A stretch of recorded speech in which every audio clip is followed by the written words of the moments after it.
The only people who don't want to disclose the truth are people with something to hide. Thanks, staying with us. I'm Bill O'Reilly in the Personal Story segment. Tonight, our pal Glenn Beck reporting that a Saudi national in this country on a student visa should be under scrutiny in the Boston bombing case. The 22-year-old was hurt in a bombing, treated in a Boston hospital. A situation so intense that Homeland Security Director Janet Napolitano addressed it. He was not on a watch list. What happened is this student was really, when you back it out, he's in the wrong place at the wrong time. He was never a subject. He was never even really a person of interest. Because he was being interviewed, he was at that point put on a watch list, and then when it was quickly determined he had nothing to do with the bombing, the watch listing status was removed. Joining us now from his studio here in New York to refute the Secretary, Glenn Beck. This is amazing, Bill. She first says he's not on a watch list. He wasn't even a person of interest, but we put him on the watch list, which she just said didn't, because he was being interviewed. So in other words, she says we had no evidence, so it's her racism that put him on the no-fly list, but not a watch list. That's not the same. While she tries to play this down, his apartment was searched for 9 hours. His roommates were interviewed for 5 hours. He was given a designation of something called a 2123B. This is the front page of the document. This was given to us by sources inside of the administration, and we have about 10 sources on it. The problem is the 2123B is not the no-fly list. That is a terrorist designation of the highest order. What reporters are just taking the Janet Napolitano's word for it, why is beyond me, but what they're missing is page 2, which they don't have, but our sources have given us. Page 2 also goes on to say he is armed and dangerous. You don't put somebody on that. It takes 2 people to put you on the watch list, according to the Patriot Act. Armed and dangerous. In this watch list, it says right here on the front that there is a second file on him.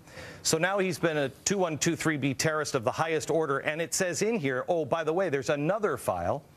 Then suddenly, after the president meets with the Saudis and then John Kerry meets with the Saudis, all of a sudden, he's not a person of interest, and somebody goes in and tries to delete this file. They try to get rid of all of the evidence. After the Blaze reports it, they try to get rid of all of it.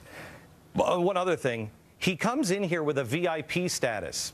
He's never been vetted before. No, he's a member. Is he? He has some connection to the Saudi-ready family. All right, so look, when the bottom line is, you say that you suspect that he's a bad guy. No, no. The federal government designated him. And all that backup is on the Blaze, right? Blaze.com. Yes. And they say he isn't a bad guy because we thought he might have been, but we investigated him and he isn't. Is there ever going to be any, are we going to find out what the truth is? Yes. There are 6 congressmen that are looking into it. It just requires some press that is willing to go along with us. Yeah, and here we are back. We're always willing to give you a hearing. What we need, Bill, we need journalists that are not going to give up. Why, if this guy is no big deal, why was this, and our sources say this has never been done before, to a 30-year vet? One of our sources says, I've been doing it 30 years. I've never seen anything like it. What this says is, after the Blaze started reporting this, I believe it was yesterday, this was put out, if you go in and try to look at any of these documents, there's a warning. You're breaking the law. You're not allowed to look at it unless you are right in and part of this investigation.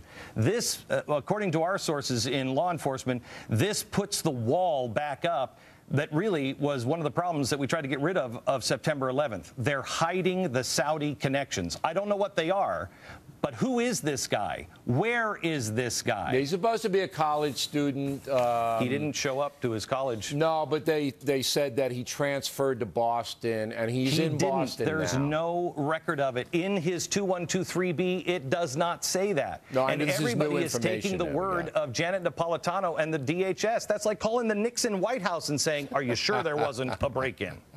All right, so you're skeptical of the Secretary Skeptical of Homeland might Security. be an understatement. All right, Beck. Beck's in town, by the way. He's getting the Best Picture of the Year award from Robert De Niro, right? Or No. something like that tonight at the Tribeca Film Festival? What? Tribeca Film Festival do you has get? awarded me the Disruptive Innovator of the Year award. And so- Disruptive Innovator of the Year. I think Yeah. that. Were there any other people nominated? I don't think so. It I was don't just think you, so. right? No, you know what? The people who are disruptors in different things. I think Justin Bieber is getting one tomorrow. The guy who did Gangnam Style. Ooh. Well, you're in good and- company and- there, Beck. And me. Yeah, All right. it's. Check out The Blaze. It's a serious story. We appreciate you coming on in. Beck would like to know he's got a new book coming out April 30th called Control, Exposing the Truth About Guns. The only people who don't want to disclose the truth are people with something to hide.